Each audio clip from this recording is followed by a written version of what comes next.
Hi y'all, I'm Allison. Welcome to the Mighty Bujo. I am so excited to finally be able to share with y'all a project I've been working on for, I'd say, about a month now, and that's my books about books. So today we're going to introduce Bob, which is my book of books. So now I've been bullet journaling since like August of 2017. And of course, in every bullet journal, I have the TBR page, which is books to be read. And I do my little bookcase, I draw in my spines, write my titles, and then nothing. And again, I've done that repeatedly for 8 bullet journals now. And I'm quite frankly tired of drawing the page. And I need something that's going to work a little better. So, and I'm also trying to reduce the amount of pages that I have to reproduce every time I migrate into a new journal. So that brought about this brilliant idea I had that blossomed into this huge month-long project, and it's going to take 4 components to hold everything that I have in mind. But here we're starting with my book of books. So like I said, I've done the TBR pages, and in my last bullet journal, I decided to do a page, showing all the books I have never read on my shelves. Well, it turns out I had like 6 pages and 211 books, which is ridiculous. And that doesn't even count my ebooks. And I was like, no way I'm going to transfer this every time I move to a new bullet journal. So now I've got a separate system, and this book that I'm doing right now should last me, get this, 10 or 20 years. I only have to set it up once, and then I get to just use it. So I am so excited. This is an Archer and Olive. The smaller size will be perfect for it. This will basically, whenever I complete a book, when I read it, I will add it in here. So that means they get to earn the right to stay in my library. Otherwise, if I don't like it, then I take them to half price or donate them or something. So each book has to earn the right to stay, and to know if they get to stay, I have to read it. Now, to start this project, what I did was I went through all of my shelves, and I went on the computer and made up a page, and I listed out all of the books I own by author and kind of by genre. And I also accounted for the missing titles in a series, so to give me an idea of how much room I would need. And I'm going to be setting this book up based by genre, because that's how I have my bookshelves. I have, like, if there's an author that I have a lot of course they have their own shelf. And other than that, I have them grouped by classic, or if it's a mystery, a thriller, the horror. I have all of my supernatural, which I have a ton of books of. So like I have a couple of vampire shelves, an angel shelf, ghost shelves. You get the idea. So I'm going to be structuring this book based on that and leaving pages for me to add genres later. And then I have my little legends. So I'm also going to be including my audiobooks and my ebooks in this book. And I want to note special signed editions, first editions, and then of course I'm going to have those that I do not finish. Now, instead of having separate sections for young adult or adult middle grade based on the age, I'm going to note that a different way. They'll all just be intermixed on the shelves, and they're going to be by year read. So here we'll have the young adult will be brown, middle grade will be a forest green, and then children's books will be this dark blue. So depending on what color I use to draw it, that will denote the age.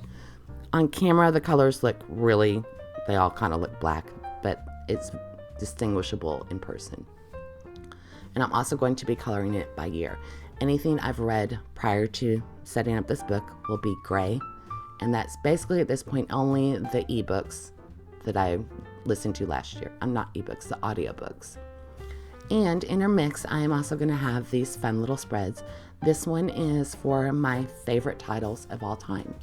So I had originally not intended to have the genre page. So I kept redrawing this page and then I had to move it back. So I did this in like pencil 5 times and I got so sick of doing it. By the time I got to the final version, my spacing's off. But you know what? It's okay.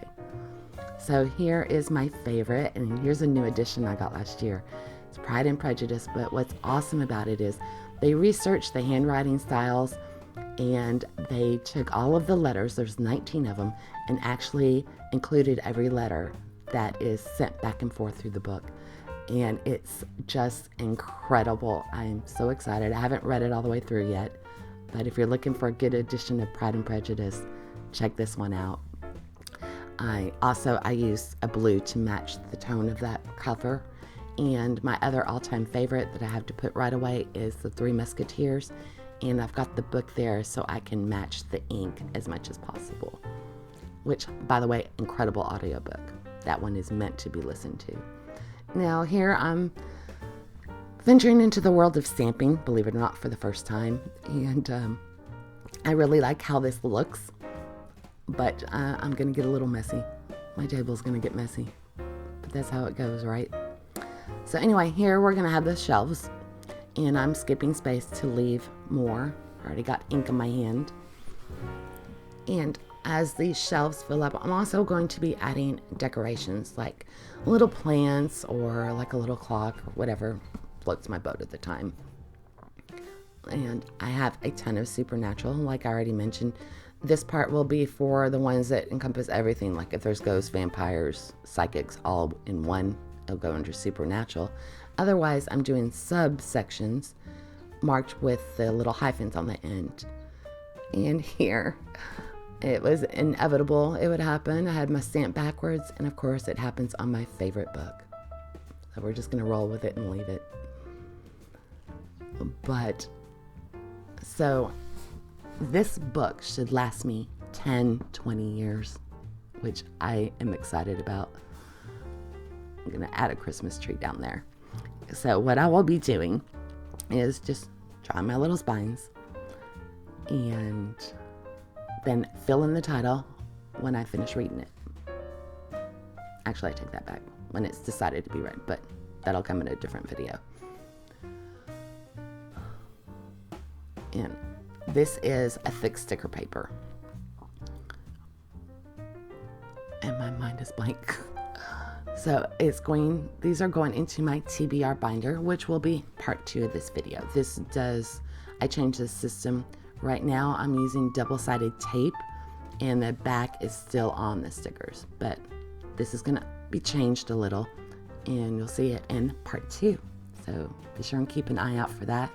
These are all the audiobooks I listened to last year while diamond painting, and they're gonna be gray to show that it was before I started this book. That way, if I decide I want to go back and mark the books that I've read previously, I can. I'm not quite locked in yet. I haven't decided.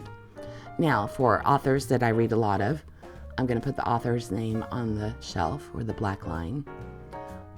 And if it's like one that I don't read much, then the author's name will be included on my spine. So this is Edward Rutherford, Sarum and London. Really good long books. But here's Jim Butcher with a series, The Dresden Files, and then as I proceed through the series, I will add the books on.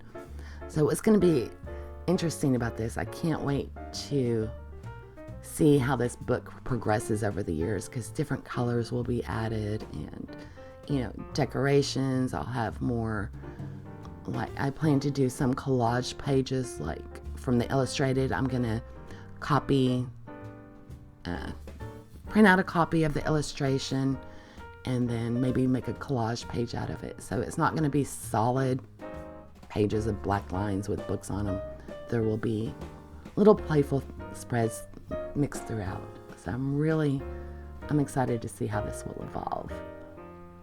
And here's how it'll look, a couple years down the road when I've got some colors. I can put the books can be off kilter, they can be laying flat.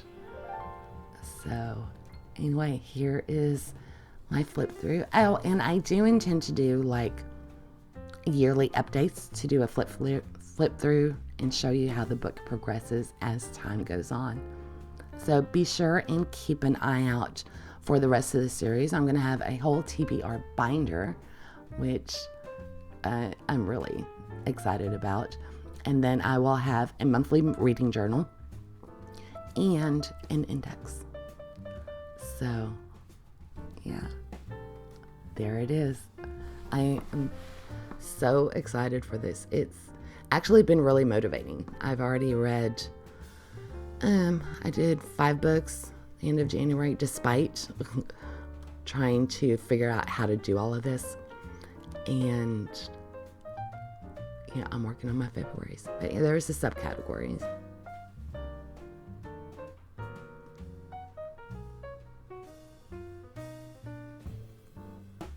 And there we go. I do like how I have the stamps on the edge. There's going to be a tree there, because it makes it easy when you flip through, as I'm about to show you. You can easily find the section.